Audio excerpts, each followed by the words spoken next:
Halo teman-teman semua, dalam video kali ini kita akan ngomongin filsafat, tapi dengan sedikit santai biar nggak terlalu berat. Saya akan membahas 3 nama besar dunia filsafat, atau saya menyebutnya 3 pondasi filsafat Athena. 3 nama tersebut adalah Socrates, Plato, dan Aristoteles. Yang pertama, Socrates. Fakta-fakta menarik tentang Socrates yang pertama adalah dia adalah seorang filsuf yang tidak mempunyai karya tulis. Artinya dia tidak pernah membuat tulisan tentang gagasan-gagasannya, tentang pikiran-pikirannya.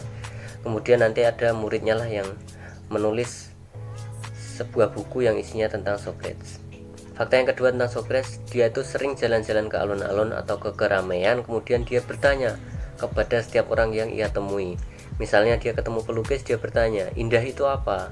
Dia bertanya kepada prajurit, berani itu apa? Bahkan kepada ahli dewa pun dia berani bertanya, dewa itu apa? Dan sebagainya, yang membuat orang-orang pada saat itu menganggap Socrates ini orang yang bodoh, orang yang aneh. Sampai pada suatu ketika Socrates mendapat kesempatan untuk berdialog dengan ahli dewa. Di sini seperti biasa Socrates memberikan pertanyaan-pertanyaan sampai pada titik di mana ahli dewa ini terpojokkan.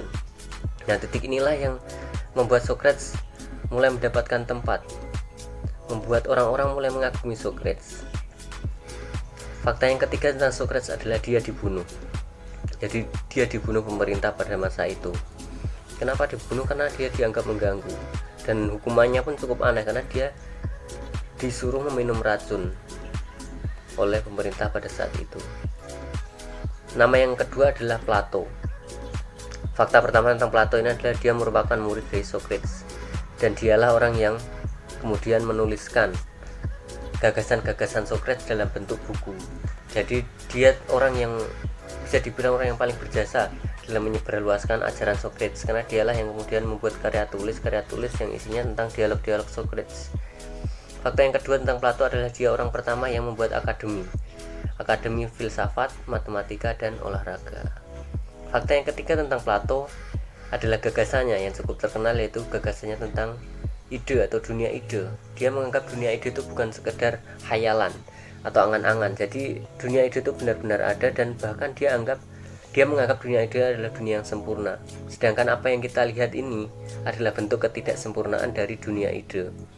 Nah, antara dunia ide dan dunia nyata kalau menurut Plato itu dihubungkan melalui jiwa kita. Seperti itu.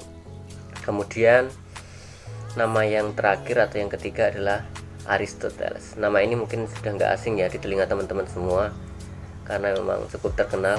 Fakta pertama tentang Aristoteles ini, dia merupakan murid Plato, namun dialah orang yang kemudian membantah gagasan Plato tentang dunia ide.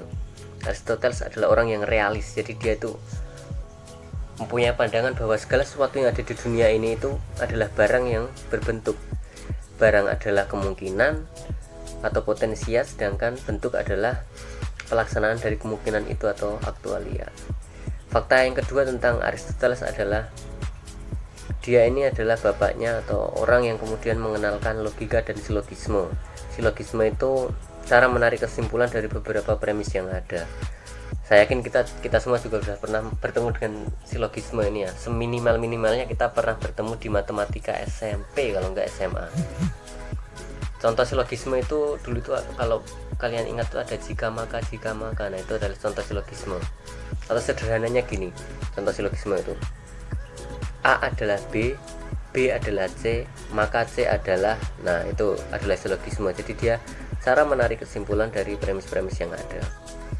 Kemudian fakta yang ketiga atau yang terakhir adalah Aristoteles ini dianggap sebagai sumber utama ilmu pengetahuan oleh orang-orang pada abad pertengahan.